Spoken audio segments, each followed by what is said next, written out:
This week I posted an Instagram Reels talking about Pantera and how this band was important to me and how this band was important to my generation.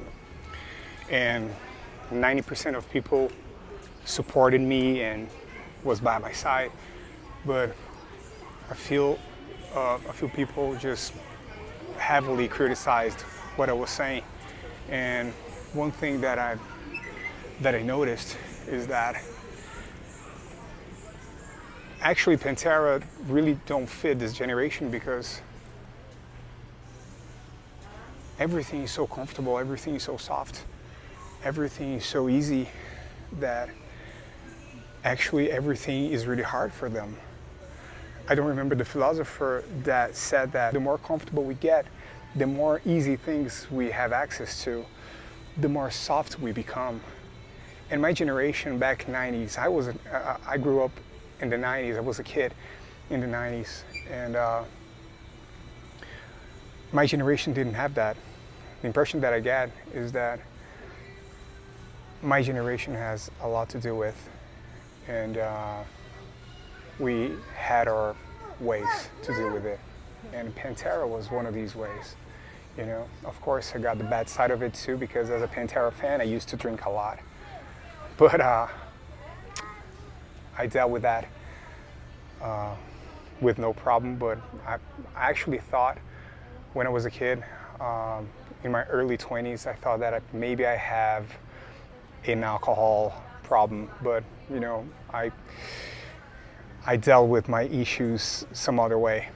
And yeah, Pantera was an energy outlet for me and for lots of my friends. So I'm really thankful for that. And what I see is that Pantera really don't fit because right now that toughness, that being tough thing is not welcome for a soft generation, a generation that everything is so dramatic and it's so hard. I have nothing against this generation, but one thing that I notice is that, like a scary dog, they're always biting. The supermarket was way too noisy. You heard the kids screaming, "Ah, ah, ah." And I was there recording, like doing a video in a supermarket where everybody's supposed to make a video, and there was this family just talking, buying stuff, with kids screaming. Oh, how can I vlog like that? See, lots of eggs. I love it. What I was saying, I think Pantera, like a band like Pantera,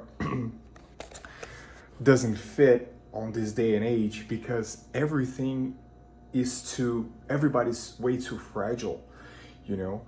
And what we learned with Pantera was to be tough, was to face our problems, was to stand for ourselves. You know, we grew up with bully, you know, family issues. There was stuff that, like, people are now looking for ways to be tough, to be strong, you know?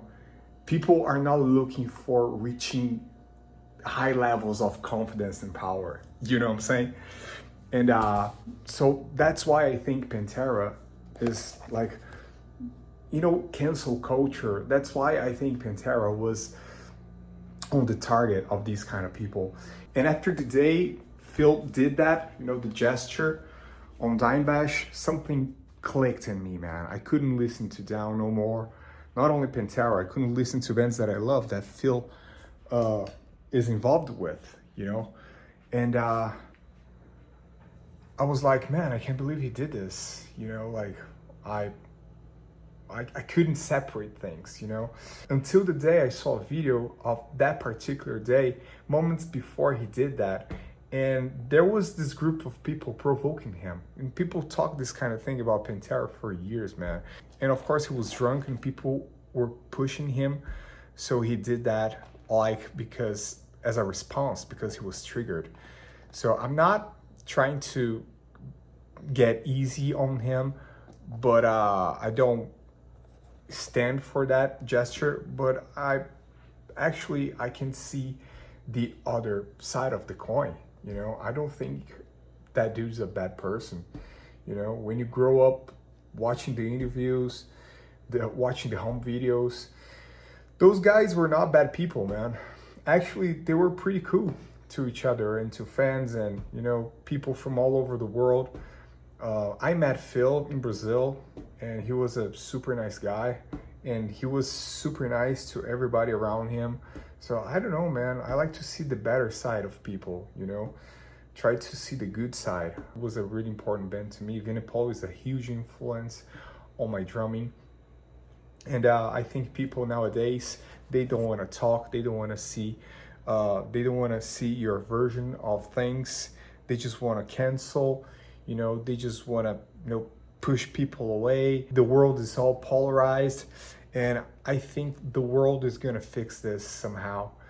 I think Mother Nature will find a way to make all of us understand each other and stop hating each other.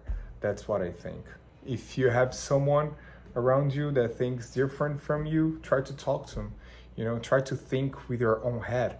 Don't follow a ideology script, you know, how I have to think, how I have to act, what I have to support. Just be yourself, man. You know, try to understand people. Try to, you know, today is just man against women and straight against gays and, you know, all the black against whites and all that. You know, Mother Nature will find a way to change this. And let me tell you something. When Mother Nature fixes things like this, it's never on a good way. It's always really painful. So it's time to us to wake up and try to listen to each other. You know, that's what I have to say today.